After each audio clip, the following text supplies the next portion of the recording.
Hey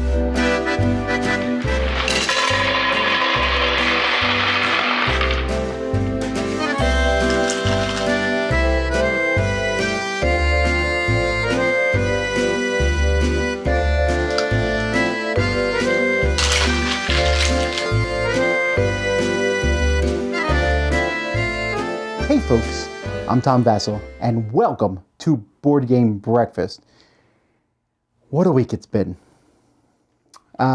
For those of you who have been praying for and sending well wishes for my mom, I appreciate it. My mom passed away Thursday evening, and so this week I was planning to get a lot more done here with the Dice Tower, but my schedule this week is I'm flying out to NAB conference in Las Vegas. This is an electronic conference. Me and Derek are going. We're looking for new electronic stuff and different ways to make the Dice Tower better. But I am leaving early. I'm leaving on Tuesday to continue flying to Nebraska where my dad is, and we'll be attending the funeral and spending the rest of the week with him and my family there. And I apologize. I normally like to get more content out for you guys, but this is more important than that at this point in time. So I know that I had said that I wanted to spend time with people in Vegas for the NAB. I will be there Monday night, so if you're looking to hook up or something and you find me at the NAB conference, that's fine. I haven't decided exactly what else I'm doing, so if you want, just email me about that, but you need to do it soon because I'm flying very soon. So all that stuff is going on. And the Dice Tower Studios, we need to move them, unfortunately, because of I don't want to get into all the details, but we need to leave here. It's an unfortunate circumstance, just all around. Fortunately, it came at a decent time of the year. We have time to move, so we're going to be moving the Dice Tower Studios again. We found what we think is an even better place. So we'll be going there and setting up, and hopefully that place we will be at for a long time. But that and my mom and everything last week just certainly made last week an interesting week. And so if our content goes down in the next week or so, that would be why. I do want to encourage you, think about Dice Tower Con. It's not far away. July 5, 6, 7, and 8 in Orlando, Florida. This convention is amazing. There are still spots for people to come in. Come on in. There's not a ton of events there. There's some game shows that you can go to. There's a Pitch Car World Series, and Sam's teaching people to paint. Sam and Rob are teaching people to paint, and there's just a lot of different things going on. But you want to come because there's just tons of open gaming, lots of people, and it's as friendly as we possibly can make it. And it's the happiest place on earth, right, with Disney and all that jazz.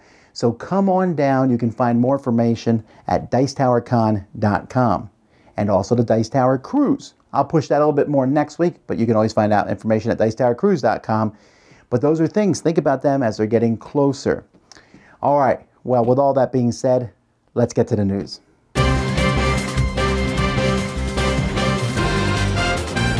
All right, in the news this week, Looney Labs has announced Chemistry Flux. All right, well, that's great. They did the math flux. Now, I didn't like chemistry. I like math, but chemistry, I'm like, oh, I don't know, But hey, Math Flux was actually pretty good. You should check it out. So we'll see what this one's like. They also announced a stoner version of Lunacy. I'll just leave that one there. Okay, so from Mayfair Games, first of all, in a post somewhere, someone talked about an expansion for Caverna that is being worked on. Really? I did not know this was happening. In fact, Uwe Rosenberg told me to my face that it was not. I will certainly be glad if it is. An expansion for Caverna would be amazing. But Mayfair definitely has announced a new two-player game, Cave vs. Cave. This is a smaller two-player version that takes some of the concepts of Caverna. Just like Agricola Creatures Great and Small and Le Havre Inland Port took the concepts of their parent games. This one's going to do that. I'm really excited about this. I liked both the former ones in that series. There's going to be some comic strips, real comics, based on the Dead of Winter board game. Now, they've kind of pitched this as a mix of Walking Dead and Air Bud. One of the characters in The Walking Dead is a dog. It looks like this is one of the main characters of this. I saw a little bit of the artwork.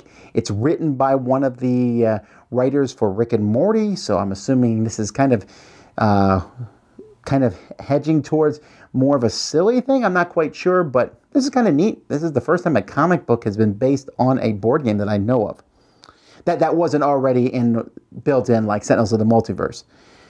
Okay, this coming Saturday, April 29th, is International Tabletop Day. All around the world, people are getting together to play games. I was actually invited to the International Tabletop Day in LA, and I declined because I wasn't sure that we could pull it off, and I didn't know what's happening with my mom, and it's probably a good thing. But they're going to be streaming live, so hopefully you guys will enjoy that. And if you're in South Florida at all, in Hollywood, I will do my best to be at the Tabletop Day, at the cool stuff there, so we hope to see you there. On the same day itself, Barnes & Nobles is also running an initiative where they're going to be showing off different games and running events in their stores also, so you can go hopefully to a Barnes & Noble near you and play games. Rory Story Cubes has announced multiple thematic sets for this, including Moomin, Scooby-Doo, Looney Tunes, Doctor Who, and Adventure Time. All right, cool. Maybe we will see a dialect chasing Scrappy-Doo and exterminating him while Bugs Bunny stands by clapping, hanging out with Finn. All right, that's enough of my anachronisms today. This one really surprised me. Port Royale, which is one of my favorite games from Pegasus, is being brought to America by Steve Jackson. This instantly, if I'm doing a top 10 Steve Jackson games, number 1, Port Royale, because it's a really great game. It's from Alexander Pfister, push your luck style card game, really good. Fantasy Flight Games has announced a new expansion for Runebound, Unbreakable Bonds, and this is going to allow you to play the game in a cooperative or even a solo way. AEG has a survey online, which you can go fill out, and it's about Mystic Vale. Do you like Mystic Vale? Do you want more Mystic Vale? Why would you fill out such a survey? Because they'll give you, later on this year, some new Mystic Vale cards. These look like they're pretty cool. I filled out the survey. Grand Con has announced some special guests, including Paul Peterson. This is coming in September 15th to the 17th. It's in Grand Rapids, Michigan. I will also mention that they have some less than special guests showing up. Myself and Z Garcia will be there, so we hope to see many of you at that convention. Fantasy Flight has announced that L5R, the license that they procured from AEG, is going to be released as an LCG rather than a collectible card game. So that's interesting, and I would not be surprised if we see this released at Gen Con. Speaking of Gen Con, Mattel is going to be there as a publisher this year. So once again, it's interesting to see how many companies are getting into board gaming. Well, folks, that's the news. Let's move to the fundraiser realm.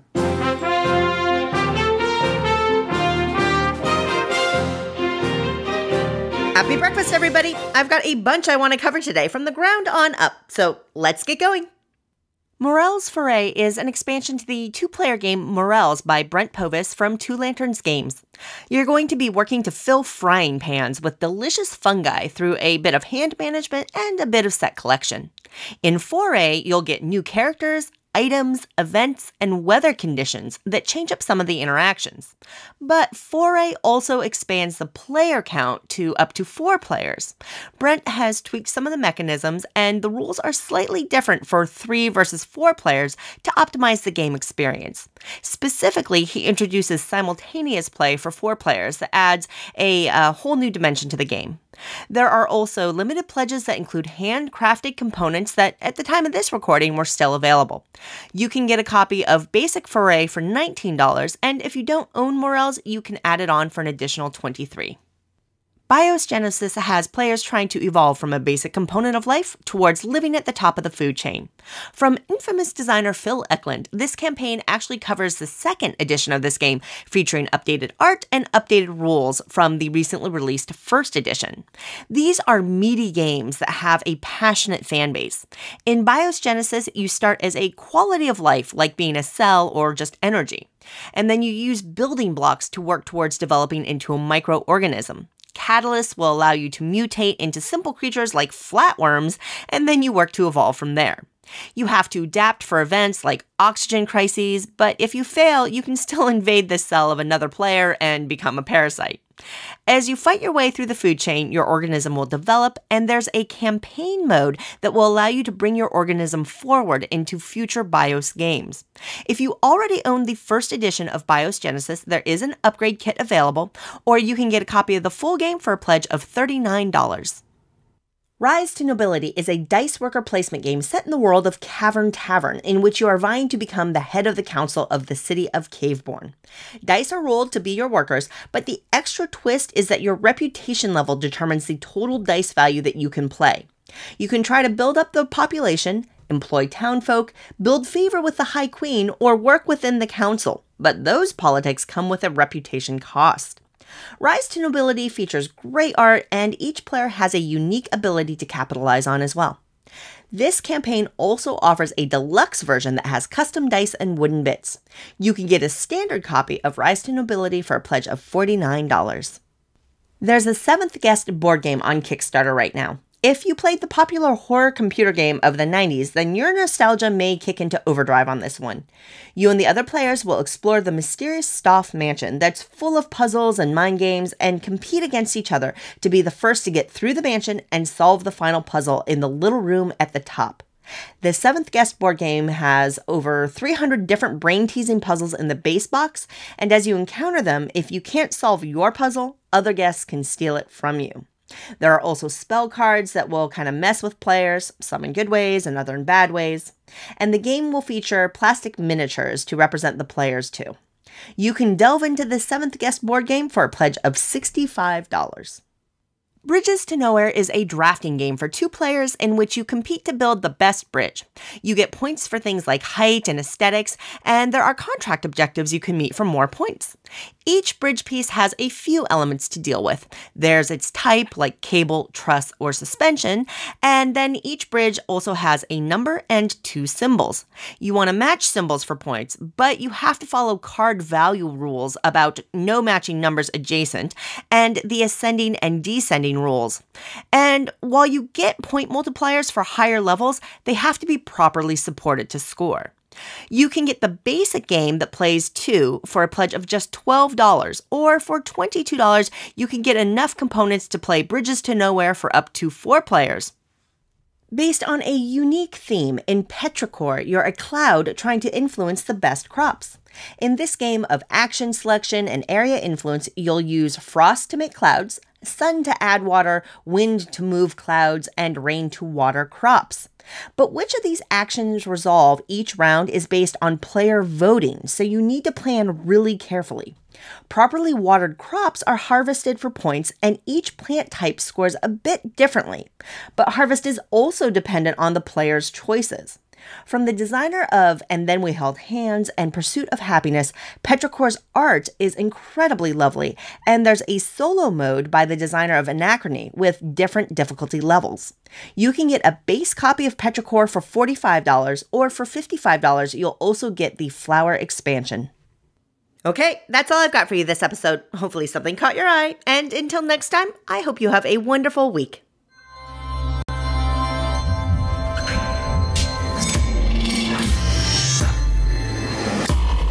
Hey, Chaz Marler from Pair of Dice Paradise here, and over the last few episodes together, we have been exploring board game fan art in all of its various forms, from paint to cross-stitch to baked goods to comics. But now, what happens when the artistic expression of board games crosses over from the grassroots world of fan art over to the mainstream? Well, the answer to that is nothing. There will never ever be a comic book about board games produced by a mainstream publisher.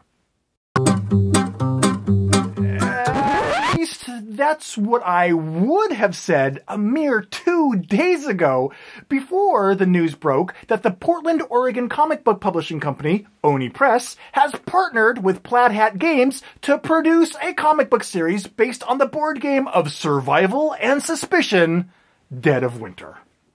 This new series, with words by Kyle Starks and art by Gabbo, establishes the completely unbelievable, unplausible, unrelatable premise of following the adventures of Sparky the Stunt Dog, a former television star, who has now discovered his true calling as a zombie-killing machine during a frozen winter zombie apocalypse. I mean, really? Come on!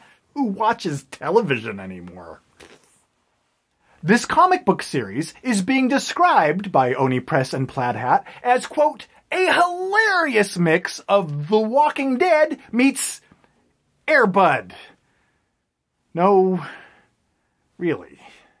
And I would like to point out that no really is an actual part of the real quote. I didn't add that in. So what's good about that is it sounds like Oni and Plaid Hat are actually planning on having a little bit of fun with this series. So, keep an eye out this summer, because the very first comic book based on a board game arrives in stores on Wednesday, August 2nd, 2017. Well, actually, Dead of Winter is the second comic book based on a board game, because, come on, we all know that Richie Rich is just the thinly veiled adventures of a young Uncle Pennybags from Monopoly. Yeah, that's right.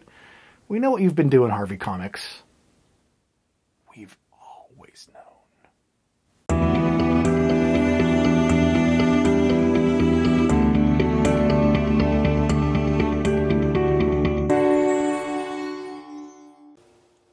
Hi everyone, welcome to Miniatures World.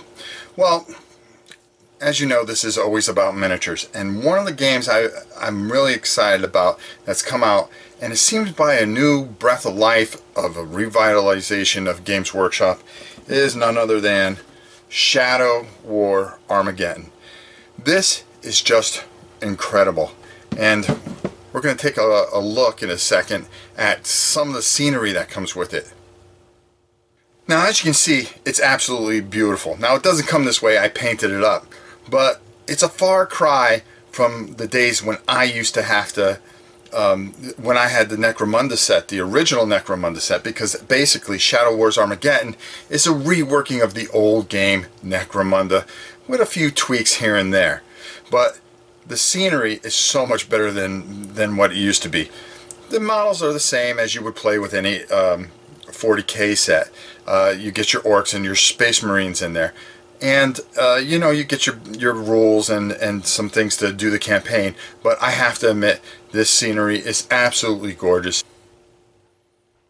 I've had a chance to play this, and I have to say it's great, and it lives up to the old 90s feel with the old 90s rules, and I was just excited to play it. I think it's a great game with beautiful scenery and beautiful miniatures. GW never does you wrong. Well, that's it for this week's Miniature World. Until next time, I'm Rob Warren. We'll see you soon.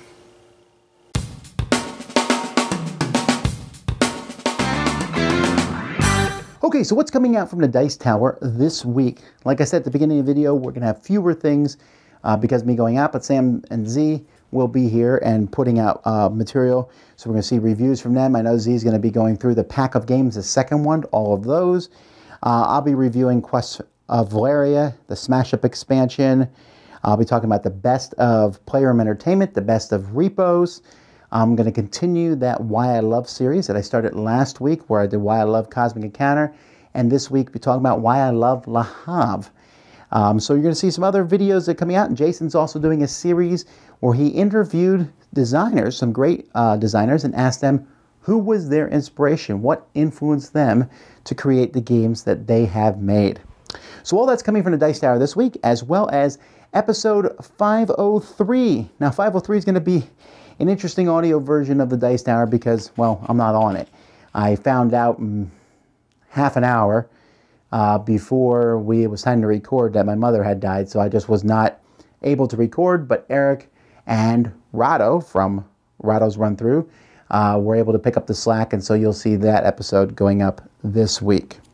All right, let's keep moving on here.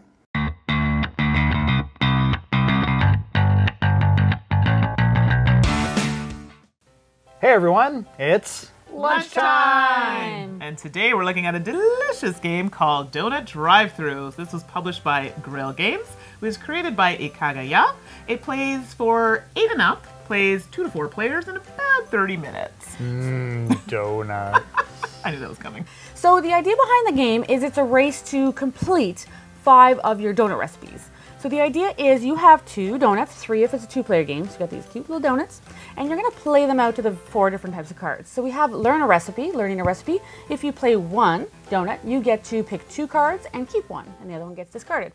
If you play 2 donuts, you get to pick up 3 and keep 1, so it gives you a little more variety. Preparing is allowing you to prepare a card. So each card is going to have a prepare and a serve, and you're trying to basically get that dice value. You're trying to equal that or beat it, rolling a die, and possibly adding some modifiers, which we'll discuss. If you do 1 donut there, you can roll the die, but if you add 2 donuts, you can add +1 to your die roll, which will hopefully help you, especially you don't want to roll this guy, because it looks like a 1, but it's a big 0. It's just a big donut. Serving does the same thing, except once you've prepared, you would turn the recipe to the side. Now you have the prepare, and you have a different number, so you'd be turned to the side, and you'd be looking for this number to roll. So you do the same thing. Every time you complete a recipe, you would turn it over, and all of the cards have this wonderful, cool, bright color on the back, and they give you an additional +1 modifier. The coffee break is what allows you to basically turn these back face up to be able to use them again. So if you play a donut there, you can actually refresh all of your cards and bring them back to the way they are. So basically most dollar points win the game.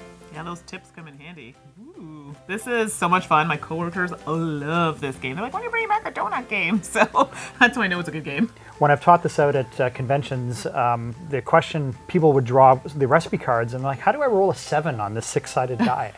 Because you know, there's bonuses for completed recipes. So you need to complete recipes in order to be able to meet that recipe's needs. It's like everything gives you something, right? So it's good not to waste it. So definitely a great game, lunchtime game. It plays well within the hour. I don't know, these remind me of little Cheerios, but they don't taste like Cheerios. Lifesavers. Yeah. Exactly. So delicious all around. Or donuts. Donuts, yeah, which is what the game is about. So that's it for us, and we'll see you guys next time.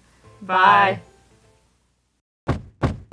Hi, this is Gary Pope from Late to the Table, and welcome to my new segment on Board Game Breakfast. This new segment is going to be called What Should I Get?, which is me basically quickly answering what should I get questions from the mega thread on the subreddit Board Games. So let's start. Lan is basically asking for a light game. So far they already like Galaxy Trucker and Sentinels and Multiverse, and they were kind of hesitant on getting Cult Express as one of their games. I would suggest actually going with Cult Express. And since it seems like you want to get some heavier games in there, I would suggest tricking your friends by getting Adrenaline and see if they can like a Euro game. Mr. Kangtastic is basically looking for a large pizza sleeve. Now, I have to congratulate Mr. Kangtastic on this idea. I'm not being sarcastic at all. This is actually pretty ingenious. But to actually answer your question, if you look on Amazon, if you search for large pizza bag, it'll come up. Super Sibylian asks, trying to get my wife into gaming. She says she wants to play more games like Clue. What do you guys suggest? The first game I'll suggest is Deception Murder Hong Kong, which I would suggest if you have 6 or more players. The second game is if you have roughly around 4 to 6 players at that point, I would suggest Mysterium. And the third and final game, if you only have 2 or you might have a third wheel,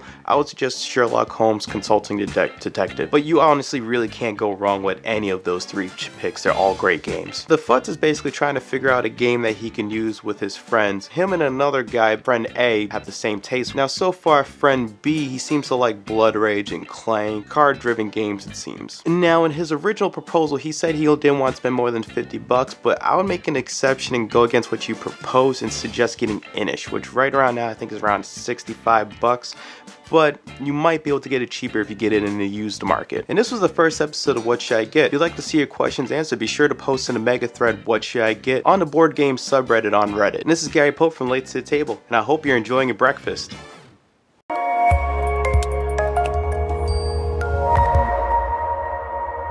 Hello everyone, my name is Annette, and you might know me as Netters Plays, and today I'm going to talk to you about Lancaster. The really neat thing about this game is that it involves a voting mechanism. Let me show you how that's applied through the game and what I really like about that system. So here is Lancaster, and each player is going to play in 5 rounds and 3 phases each round, where they're going to send out their knights into different regions. They can send out to different locations in Lancaster to obtain different noblemen, or to fight against France in different conflicts, or just place their knights in these different player boards or castles. But we also have to vote in Parliament to see which laws we're going to score upon. Here we have the Parliament, where there's current laws along with future laws. Every player is going to have a set of voting markers, either yay or nay, along with some potential voting markers which will help them enhance their vote. Every round we're going to vote on these 3 laws. We make our decision in front of us, and behind castle walls we're going to secretly decide if we want to influence that vote or not. So these laws will give us more points or squires or voting markers, so they're very important in the game. So the game of Lancaster is not just about obtaining control on the board and fighting different battles with France. It's all about that law system and how it interacts with the rest of the game. We obtain influence from the noblemen where we go and visit. They will give us influence in Parliament. These influence markers will enhance the laws that we create and score upon. So it's really important in this game to make sure that you not only have control on the board, but also control in votes. Hey, this is Mike with Board Game Makeover. Do you like dexterity games? I love dexterity games. Just because it just means you have to have some kind of a talent besides thinking about things, but you have to actually make your body do things that maybe you're not used to doing, like flicking things. Well, one of my favorite dexterity games is Tumbling Dice. I actually backed this one on Kickstarter from Eagle Griffin Games. It's a fun game. It's the standard size, but it was a little bit too standard for me. So I modified it quite a bit. I tried making my own first, and then I merged the 2 together, and I'll show you what I did. There are many ways of playing tumbling dice. You can use the standard D6 dice that came with the game, or you can use these double D6 dice that give it a little bit more roll. Or how about using D12s to improve your math skills? Tumbling dice can even be used to decide what's for dinner. Are you having sandwiches or steak? So the one that came from Eagle Griffin Games on Kickstarter was good enough, you know, standard size, it works well.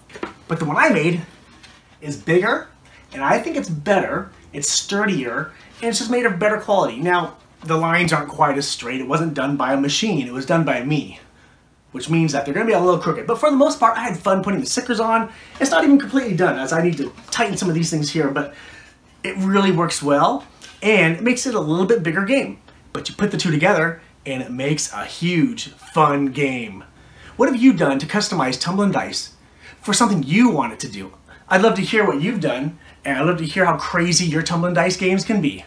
Thanks for watching the Board Game Makeover. We'll see you next time.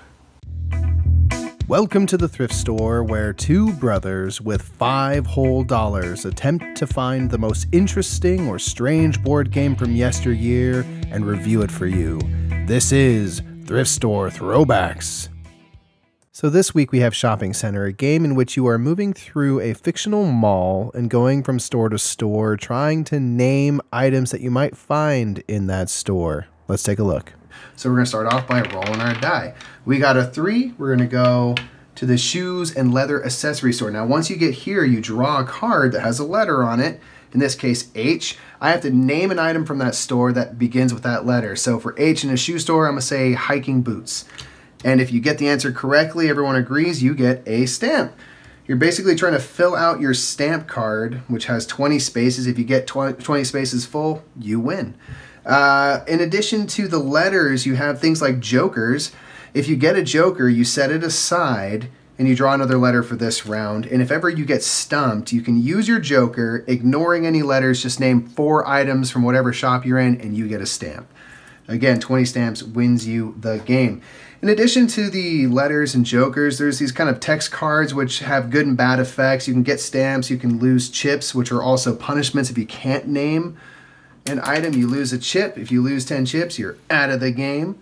You can go around the mall a total of 3 times. If no one's filled out their board by that time, whoever's in the lead wins.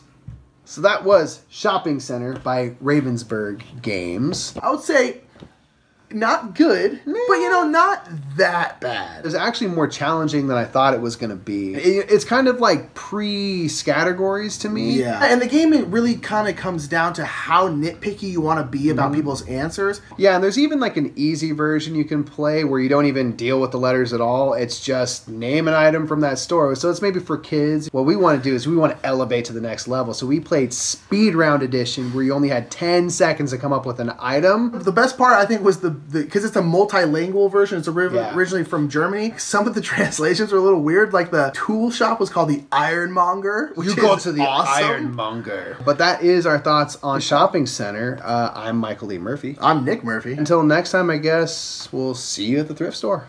See you there.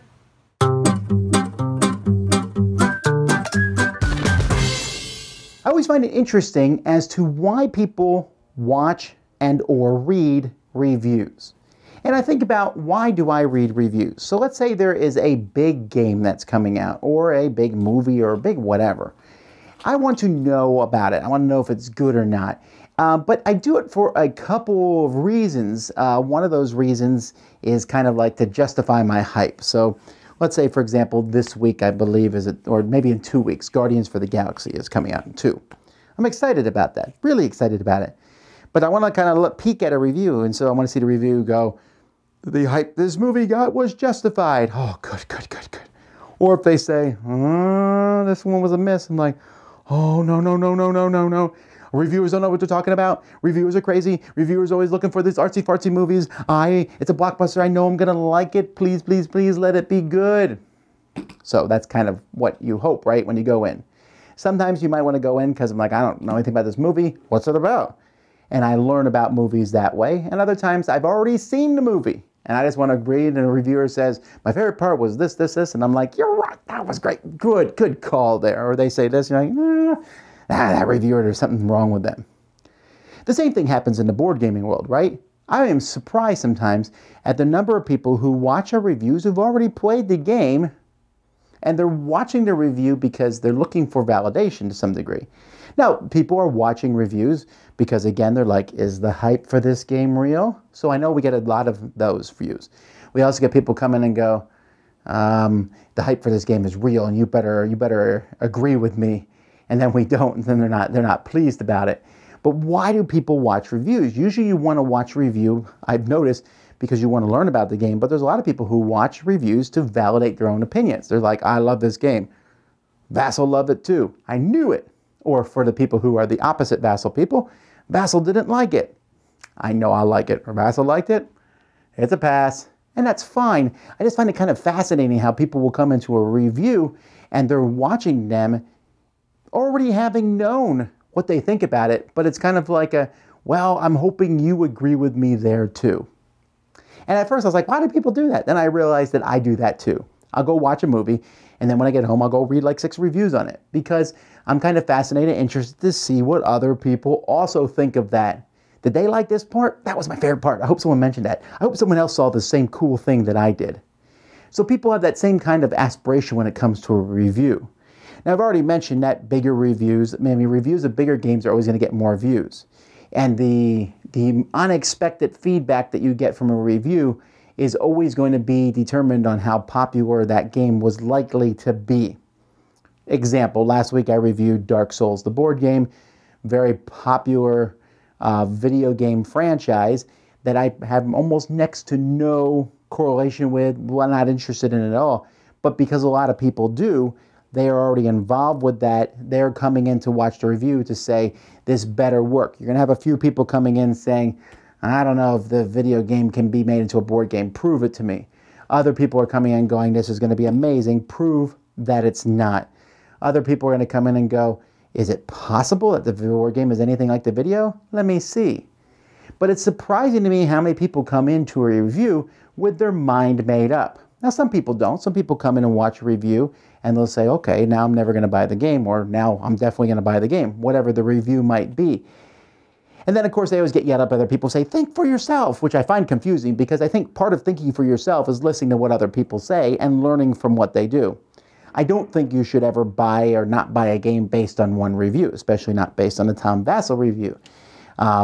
But I think that that's useful information for you. If nothing else, a Vassal review will do for you, hopefully, is it shows you the game, right? This is what the game looks like. This is the way the game plays.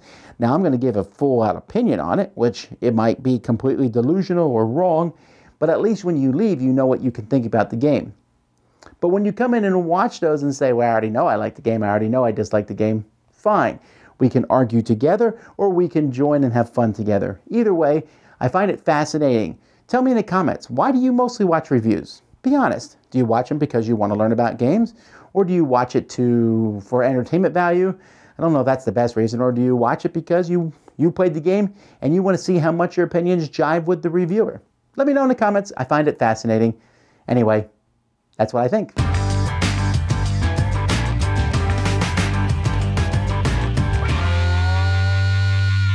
Hi, Mike Felicio from Solomode Games here. You know, one of the things I've learned in my time with this hobby is that I really appreciate a unique theme. If I can come across a game with a theme that is something I haven't played before or haven't played very often, it's immediately going to get my attention. So with that in mind, I wanted to talk briefly about 3 recent games that have a solo mode that have a unique theme. First, I wanted to talk about Herbaceous. Herbaceous is a game where you're trying to create and cultivate the best herb garden and collect the different types of herbs and pot them into unique planters. And it's something I've never done in real life. I've never tried to cultivate or pot plants before, but it's fun to be able to give it a shot here in board game form, and it's just beautiful art on top of everything else. Next, I want to talk a little bit about Starving Artists. Starving Artists is a game where you are trying to create masterpieces by collecting paints and completing paintings, and you're also trying not to starve at the same time. Food is a resource, and I think that's a unique and clever little touch and a theme you don't see all the time. I've seen similar type games, Fresco and things along those lines, but this does it in a unique way, Starving Artists.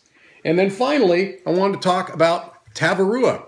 Tavarua is a surfing-themed game, and you don't see that very often. You see some sport-themed games, but surfing is one that is underutilized, I think. It's a great theme for this game. The mechanics are pulled off very nicely, and being born and raised in Southern California, I have a special place in my heart for the surfing culture.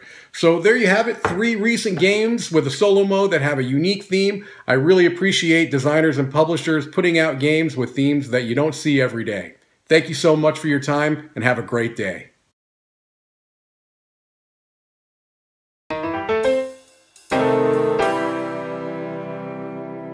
Hello guys, it's Jan from Spielama.de.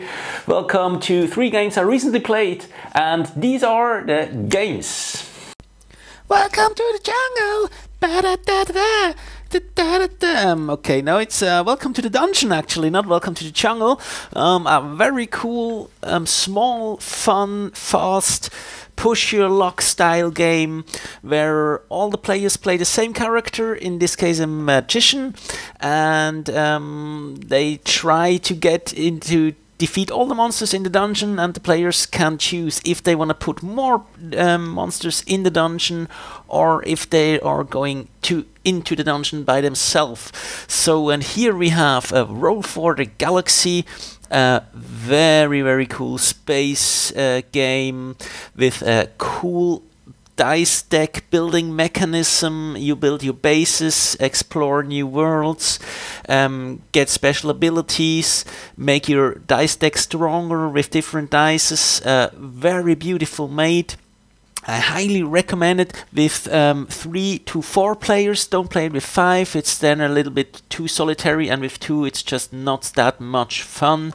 And here we have one of my favorite games of all time, the Game of Thrones game. It's a highly strategic game with almost no luck inside, or at least I think so. Put your actions simultaneously on the board, reveal them, and then conquer, move, or fight. Very cool game, I love it. So that's it for this week. I hope you liked it. Please let me know in the comments, and I will see you next week. Maybe, I hope so. We will see. Bye bye, guys. So what is the world's greatest role-playing game? Hi, I'm Chris Renshaw from the Boards and Swords podcast, and welcome to roleplay. Today, I'd like to finish our discussion of why people don't play RPGs with one excuse that's actually really quite simple, and that is, I'm just not into D&D or fantasy games at all. Wizards of the Coast has gone through a tremendous effort to prove to us that D&D is the world's greatest role-playing game. It's even printed on all their books. See?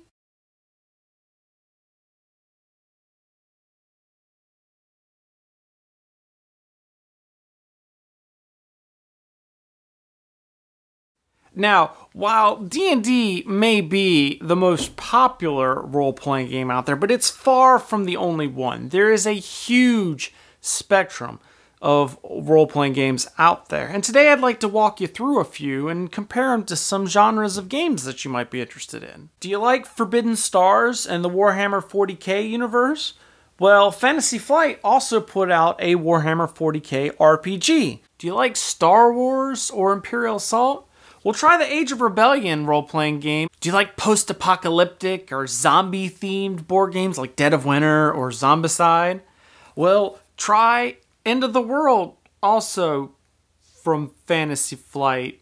Lastly, do you like just random things? Nothing that fits into that in any of these specific genres, but just random topics like crazy ninja squirrels battling in the Renaissance. Well, try Fate from Evil Hat Games.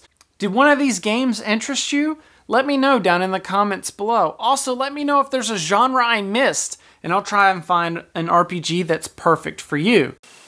Hello and welcome back to Cyril's Brettspiele. My name is Niels, and today in the best and the worst, we are talking about Mistfall from NSK Games and Passport Game Studios.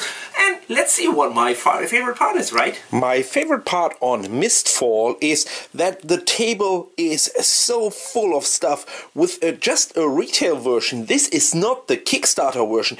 You get 385 cards and all of that looks really good. So you get a lot for your bucks. However, on the flip side, I wanted to show you one super combo. So, for an example, if you wanted to make a shot, a gigantic shot, you probably will play this multi-shot card. So, then you read all of that. Really important is the regular actions become fast actions. That's really important. I don't go too deep into it. After this turn, you bury this card. And if you have a couple of draw this cards on your hand, then you can make a combo out of this card and these cards here in combination with that card and in combination with these tokens. So you see you can do a lot of these and take a look. I mean, how many text is on these cards? That is so much text. And then you have to use this in combination with that, to use this special, to use that, and then shoot at... Oh, it's so complicated. That game is so complicated. It's rewarding on one hand because you can make this gigantic cool combos, but you have to read a lot of text. You have to be very, very careful. And honestly, is that really fun for the other players around the table? Question. Up to you. That was my favorite part and the part I don't like on Mistfall at all. See you next week here on the Dice Tower Board Game Breakfast. My name is Niels, Cyril's Brettspiele. Watch my channel and see you. Bye bye.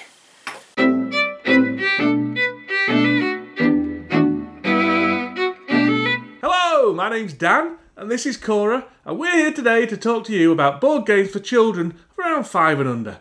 And today we're going to talk about this game. What is it, Cora? The Endless River. The Endless River. In the Endless River, the players are trying to help 3 little magicians steer their boats to the correct ports. However, instead of moving the playing pieces, you're moving the actual board itself. Each player's got a secret objective to get one particular magician, a red, yellow or blue one, to get to one particular location, the frog, dragon, spider, ghost, etc. If at any point during either your or your opponent's go, the magician arrives at the correct location, then you shout, "Stop!" and you get to score your objective card and then draw another. The first person to score 6 cards is the winner. So, Cora, what do you think about that game? I like it. Why do you like it? Because it's cool that they use marbles for currents, and it has my favourite colour in there. It feels dark blue colour. So it's got blue in it, but it's not dark enough blue for you. That's fair enough. I like it as well. Do you know what? You're a lot better at this game than me. I can't work out which way to push it to get it to go the right way, and you always can. Why is that? Because you just push it towards the thing you do it, and then you stop when you get to it. I can't do it. I just can't do it. Anyway, Endless River, a very good game. Nice little toy factor to it. We give it 2 river thumbs up. Whoa. Howdy humans, hope everyone's okay. No one got turned inside out mysteriously by the Loveland Frogman or abducted by a pack of swans. Keep watching the skies. Last week I was talking about board game apps, so this week I'm going to tell you a few of my favourites that I use to, you know, avoid the real world and forget about my life. App 1 is the Knizia tile placing game Chin. This one's brilliant. You start off playing an AI, you absolutely beat you around the game, but by the end of it, you're a Jedi master at placing pagodas on little groups of tiles to score points. Apps 2 and 3 are Lost Cities and Battle Line, which are kind of similar, but kind of not similar at all, but they're both by Knizia again, and they're just great. That's pretty much it. App 4 is Cafe International, which is a card game about placing people at tables of different gender and different nationality. It's very puzzly. It gives you the same satisfaction as completing a difficult Sudoku. But I will come out and say it. It's been described by quite a few people as a little bit racist because of some incredibly unfortunate artwork and in the app some unfortunate sound effects. But if you can see past that, it's a great game. Also, Cafe International won the Spiel des Jahres in 1989, which we'll pretend was a simpler time. Even though it wasn't. And lastly, I'll mention Tichu, which is arguably, in my opinion, the greatest trick-taking game of all time. This app I played hundreds of times, but it's not perfect. The AI takes ages to think, and you play in partners, and your partner is an idiot all the time. But I'm gonna play hundreds of more games of it. Well, folks, that's it for this time. By the time you're watching this, I'll be on a plane heading to Vegas, and then today's Monday when this comes out. Tomorrow I'll be on a plane heading for Nebraska, and I'll be there the rest of the week. If I have time, I might do some Q&As. We'll see what happens. Me and my wife are going to be traveling out there, along with my 2 brothers and 2 sisters. So all 5 of the Vassal children will be showing up there, along with spouses and all sorts of things.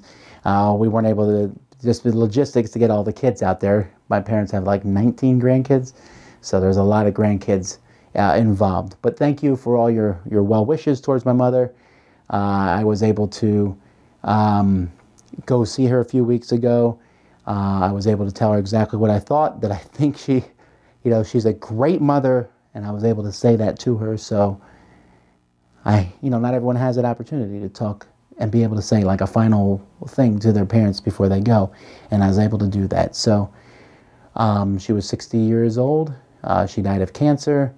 And now my father is there alone, so I'm going to go out and help him in his time of grief now. But I do appreciate, I've mentioned on Facebook, and so many people said nice things, and I'm sure people will say nice things in this video too, and I'm not trolling for that. But I do ask that you think about this, between this and us having to move again. It's going to be a month for the Dice Tower. All right, May's coming. We got a lot of things going on, but we're going to try to put out as much as we can. We're not going to try to skimp out on content, and we'll see you next time. Thanks so much for watching Board Game Breakfast. Until next time, I'm Tom Vassal. Thank you, guys. Thanks for watching Board Game Breakfast. Tune in each week for your daily dose of gaming goodness with Tom Vassal and all the gang. Until next time, I'm Eric Summerer, and you've been watching Board Game Breakfast, a Dice Tower production, sponsored by Cool Stuff Inc., an amazing place to buy board games. Cool stuff in stock at CoolStuffInc.com.